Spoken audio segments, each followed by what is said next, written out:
Under the Biden administration, wages are up, jobs are up, and unemployment is down.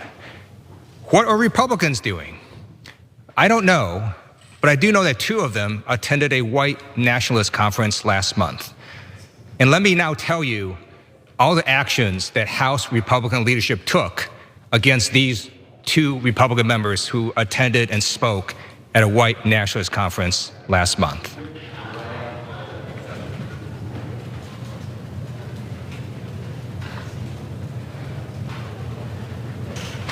Not here, do we say?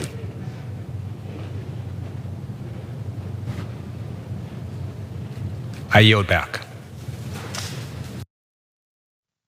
Representative Ted Lieu there making a pretty big statement with silence there as he talks about members like Marjorie Taylor Greene and now also Janice McGeachin, a lieutenant governor there, they haven't faced any repercussions or any kind of pushback from their party when it comes to them attending that AFPAC event with a bunch of white nationalists, Nick Fuentes, to appeal to all of them.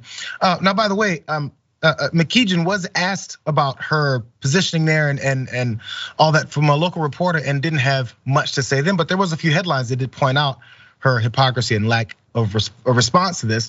One said this Republican was asked why she appeared at an event organized by white nationalists. She ended the interview. Also, Idaho Republican storms off after reporter asks why she spoke at an event hosted by a white nationalist. Also, Idaho's lieutenant governor wants so badly to avoid explaining her appearance at a white nationalist convention.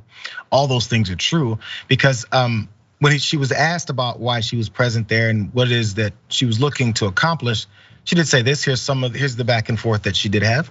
Are you familiar with who puts this event on? Is what this local reporter Brian Holmes asked her. Like Nick Fuentes, Ms. McGeachin appeared to be caught off guard. I don't know who he is. Now don't forget that statement. I don't know who he is what she stammered. I've never met him. I don't know who he is. Sounds a lot like what Marjorie Taylor Greene was saying at first. I mean, his name is on it, is what the journalist pointed out. Well, Ms. McGeachin replied, you know what?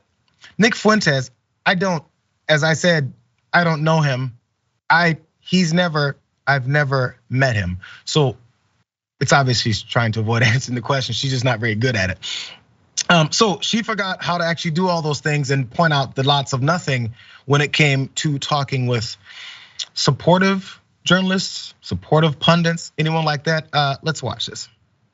To present a video of my commitment to the Idaho First policies and my vision for the state of Idaho and for America to thousands of young conservatives. I was invited by Michelle Malkin, and so yes, I did know who I was talking to, who had invited me to speak at that conference.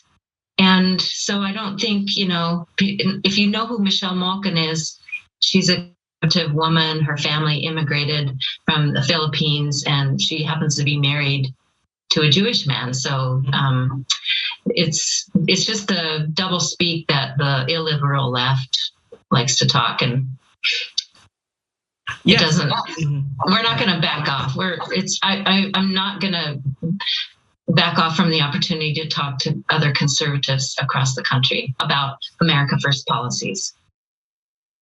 Not gonna back off to talk to fellow conservatives about America First policies. That's all code words. I'm not gonna back off to talk to racist Republican supporters to talk about our racist policies and how we wanna continue to foment their anger and their violence. I will not take that opportunity because I would like to stay in power, and this is my base. Now, remember before she talked about she never heard Nick Fuentes, didn't know what any of this was, didn't know what AFPAC was. I just showed up, I wanna talk to people. And then in this, she says that the illiberal left is engaging in doublespeak. Not sure if she knows what doublespeak is, but when you say one thing to one other journalist that you don't know what you're talking about, and then to a journalist that you think is gonna agree with you, that you know exactly what you were getting yourself involved in, I would call that doublespeak, David. Yeah, I'd call it doublespeak, verbal gymnastics, twisting yourself into a pretzel verbally. I mean, you could go down the list in terms of what she's trying to do to make sense out of this. And the fact is, there's no sense.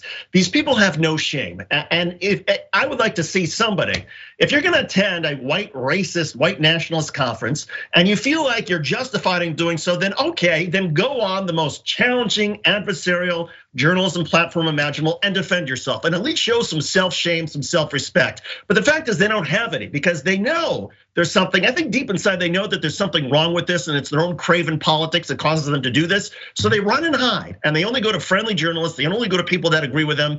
And again, there's simply no shame, there's no self-respect in these folks. And it's embarrassing and I'm humiliated for the people of Idaho that have elected this idiot.